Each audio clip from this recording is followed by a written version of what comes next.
a couple of pictures of his downswings, some before and afters when he got started. Yeah, right. Wow. Impressive. I mean, after 2 years, he was. Maybe I could try to paint it. Needless to say, when Neil first started the ABS program, he was very steep. Yeah. Boy, the start of his downswing was up toward his right shoulder. It was pretty. He was coming in hot. Yeah. And then after a couple of years, it was right down, on what in the golf machine would say the elbow plane. Yeah, I mean, he flattened. He must have flattened his downswing, 20 to 30 degrees. Oh yeah, easily, and it's evident.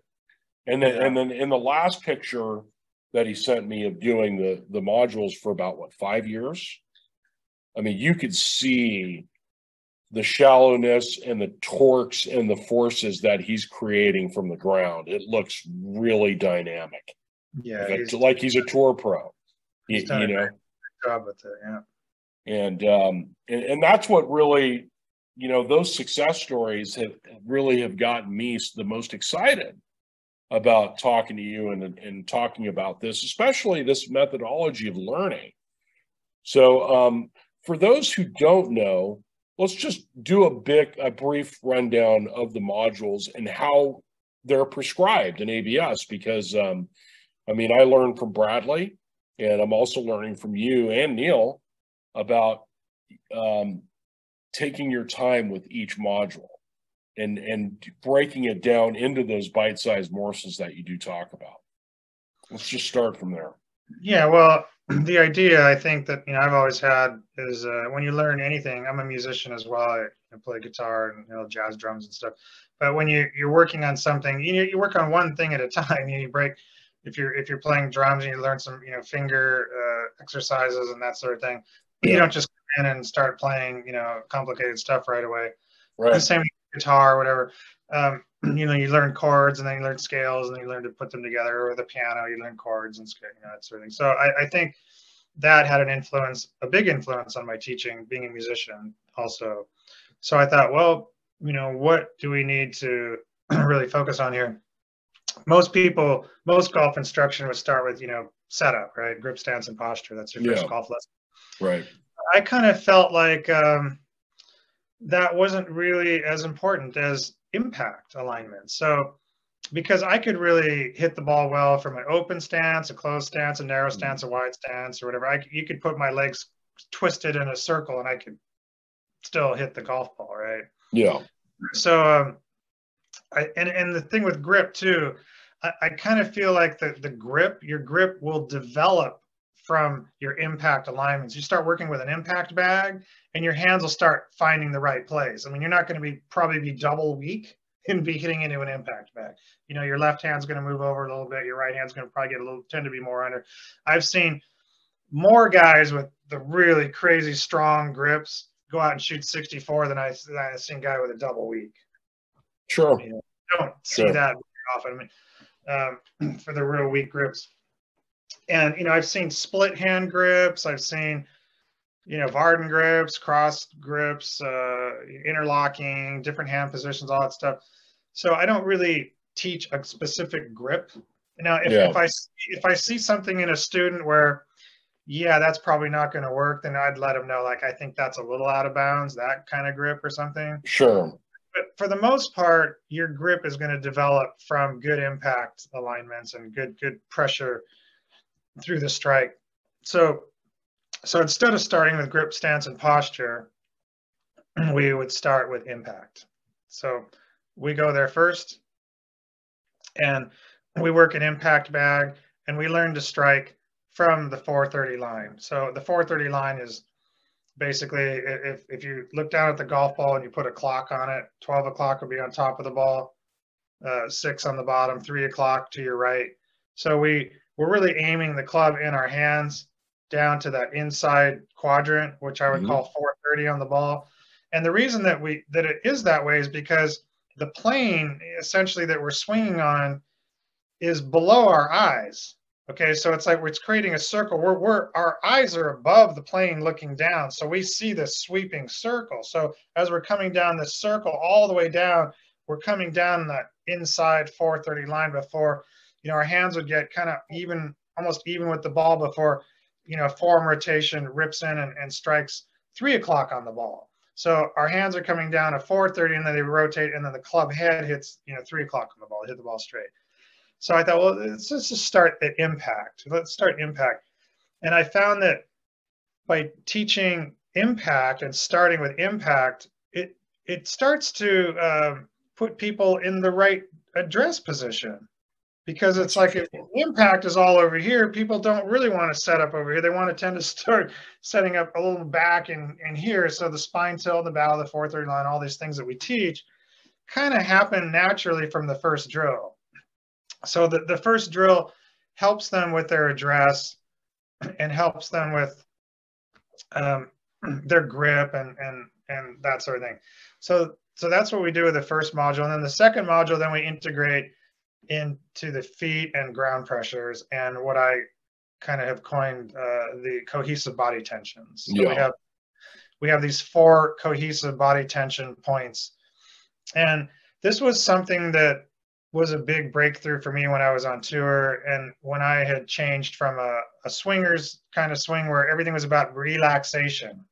Like, you want to be relaxed, get over the ball and relax. Well, when you're under pressure and you're nervous, what's the first thing you do? You tighten up. Yeah. Your breathing is quick, you're nervous, you tighten up. And that's why people choke, because they go from relaxed to tight. And then when you tighten up, it changes your golf swing, particularly your transition, you tend to come down too quick. Yeah. So your nice and relaxed thing all of a sudden gets shorter. So you shorten your backswing, you get quick. Well, it throws off your ball striking. You don't hit the ball the same, and it's a snowballing effect of negativity, because now you're not hitting it as good, and now you're nervous, and you choke, and you make bogey after bogey, and you're coming out, and it just falls apart. What I noticed with me is that when I had reinvented my golf swing and started to apply these cohesive body tension points, which I was kind of fortunate to be able to see this and some of the video stuff that I had of the great players when I was really studying it. It was kind of like, I would see a picture of Hogan and, his veins after impact are like popping out of his arms. You know what I mean? Like he's just, right. So he's not relaxing, and the same thing, with Mo and Gary Player. And I'm like, this isn't relaxed stuff going on here. This is tension. So, I realized there needed to be a tension there and a hit instinct. So when I was able to then have basically a tight body, a firm and tight, from address, and I would preset these tensions and this tightness in specific areas in the body. And then, I would swing, my swing would be, tight and everything. Well, I noticed that under pressure, when I got nervous, I would tighten up, but I'm already tight. Yeah. You see what I'm saying? I mean, this is how I practice. This is how I play. So when I tightened up, what happened is I'd actually start hitting the ball better. That's interesting. And that's what Hogan talked about. I think Hogan equated that to live tension, like having live tension. Live tension. I think about commenting on what you just said, John, about being loose and having no tension. And I just go back to thinking about, well, I don't think, my favorite golf swing, my favorite 2 swings of all time are Nick Price and George Newsom. I don't think Nick Price was too loose. No. and he hit the ball pretty darn good. I mean, he hit it really, really well for a long time. Tiger doesn't look loose either. Looks very athletic, just very ready to move. Yeah, I don't think you would tell a shortstop to be loose. But nobody's teaching this, and nobody's teaching, tighten up your body at address and specific points or whatever. Nobody's teaching that. But that's what I saw with a lot of these guys that no one's ever heard of, like some of these mini tour guys or guys up in Canada or Australia that no one's ever heard of, that would just go out and shoot 64 on the hardest course you've ever seen, and it's windy, and you're just like, what did I just see? The guy with a crazy swing, and he's just, and it's like, who is this guy? But that's a lot of this stuff is what they were doing. When I think back, it's like, yeah, of course they had great cohesive body tensions that they were using to rotate and strike the ball with holding shaft flex. So we would focus on that, and we integrate that from module 1 to module 2. Now you're just adding, right? So it's kind of like, you know, you learn your first chord on the guitar, and then you learn your second chord, you know, you go from D to A, G, G, whatever. So the first thing, boom, you know, module 1, second, module 2. So then the third thing I thought, well, okay, well, once we're creating, you know, this aggressive strike, we've got to continue that. We've got to accelerate. So module 3 then was post-impact pivot thrust, and the torso acceleration, and also the protocols for where the shaft goes and what the club face does, Mm-hmm. and in the module 3. And that's, so essentially the module 1 and 2 are hook your way into impact, and module 3 is cut your way out. So you have a hook entry and a cut exit, Mm-hmm. and that creates a net zero straight shot. Yeah. Right. And now we're dealing with opposing forces and pressure. So anytime there's a, you know, a force or a pressure going on, there's something counteracting that. So, you know, what's going on, and if you're coming really deep on the 430 line, then you got to cut out on a 730 line, right? So you got, and then we're dealing with, you know, another term that I coined called the orbit pull, you know, so that's, it really is a real thing, because I you know, I remember in the early days in the golfing machine, you know, if you let go of the club, it would hit the ground and go way out to the right, you know, and everything. They promoted that, and where the arms would roll over and the hands would roll over and the arms would come off the body into this extended kind of out, which is really an off-plane thing. It was very off-plane, and a lot of club face rolling going through the strike, and I didn't find that to be good. You know, Lee Trevino had talked about, you know, and many times he would talk about his club face was just looking at the target longer than anybody, you know. He just keep that club face from impact. He's very open coming into the strike, but it's kind of like a door closing and hitting the door jamb, and then the whole house moves with it, you know, that kind of just like bam, and then, you know, going around. So Trevino, again, you know, one of the great ball strikers, had it right, you know, wide stance, same kind of thing with Mo. Flatten the shaft to transition, as deep on the 430 line as anybody ever, right? Nobody was more shallow and back deep on that 430 line than Lee Trevino. I mean, just, yeah.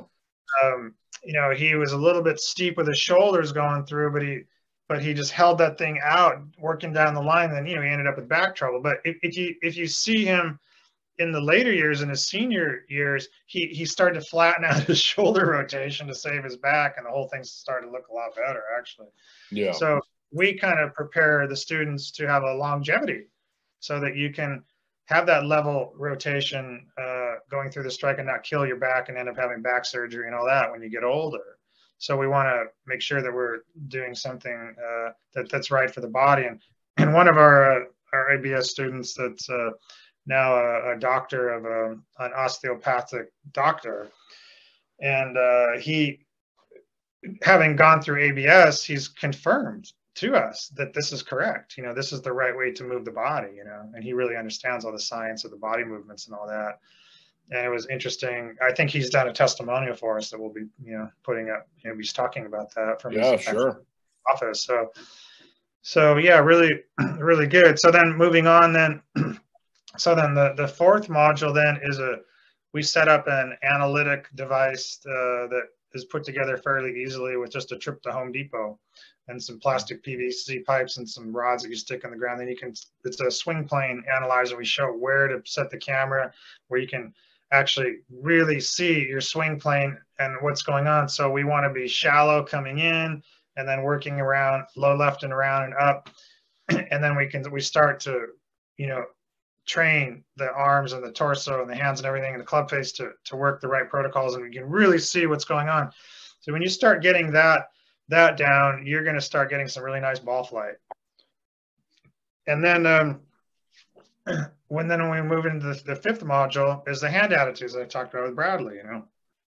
And you know, it basically there's another skill set that's not talked about, and the skill set is that I'm a big believer in having a firm grip on the club, okay? Firm in the fingers, firm. So you would not be able to, you know, rip my fingers off the club or whatever. I've got those things on there, but I'm going to have a flexibility in the wrists, okay? And this really is what sets us up for the transitioning the club at the top of the swing. So there are drills and things that we teach to master this ability to have a firm grip, but yet a flexibility in the wrists. And most people have these kind of ratchets when they're moving their wrists around. It's kind of like, so tight. And then we work to get rid of that and create these hand attitudes that Bradley demonstrated so well when he came to see me. And then that really sets up the transition so that when we transition the club, we have that suppleness in the wrist that allow the club shaft to flatten. Now, if you don't have that, if it's too stiff, then the shaft's never going to flatten the way we want it to. So really, really powerful stuff there. And then, of course, the transition module, everybody loves that because everybody, they see that. That's something you can see, right? Yeah. You can see, you basically, when you watch a golf swing, you see the setup, you see the top because it slows down, right? And so you see the setup, you see the transition, and you see the finish, right? That's kind of what you see. Everything else is kind of a blur. You see boom, you see this, and you see this. Yeah. Nobody really knows what's going on until not in the naked eye at full speed, right? Yeah. So people, they see the transition, and then what we want to do then is we want to flatten the shaft at transition so that we can get the shaft working at right angles to the spine, so that we can use the rotation and create that leverage to hold the strike, through the strike, and hold shaft flex down late into the downswing or even to impact. And that kind of cycles us right around back to the 430 line, back where we started at module 1. Okay, so the cycle is incomplete. So then in the 7th module, we then literally just tie the whole thing together, cohesive body tensions, the hand attitudes, and the whole thing. And then we start understanding, what we do from our address, which I don't really have to teach address because it just happens. Yeah. Your grip, all that, it just happens. So you've got the transition, you get down correctly into the slot, you move into the strike, and then the module 3 and all that, and what you've learned in module 4 and the place where the hands and the arms need to go and keeping the club shaft in the correct reference and the club face looking at the target and all that. So that kind of brings it all together. And then in the 8th module, then we start moving towards shaping and ball position and this sort of thing. So what I want the student to do is to start thinking about playing golf. And this is why I'm not really big on driving ranges as much, because certainly the courses that interest me are courses where you got a lot of side hill lies, and most golf isn't just always flat. Yeah. A course that is just flat isn't really, to me, is just not really that interesting. Right. So we have to learn how to hit the ball off different positions in our stance, and then how that affects our basic plane line and our ball position relative to our body, and how that's defined at impact and not at address. So we're more about what's happening here. You can see if my body, if I set up here, but impact is over here, or if I'm setting up here, but I'm more like this or whatever. So we learn that, and what I simplify it into front, mid, and rear ball positions, and how that affects a rotated plane line. And so then we can work on the different release types that we're going to do post-impact to then shape the ball, which is then what Module 9 is all about. So Module 9 is going to be about drawing and fading the ball, okay? And we do it in the most advanced way with post-impact intentions. So like Bradley, I know he demonstrated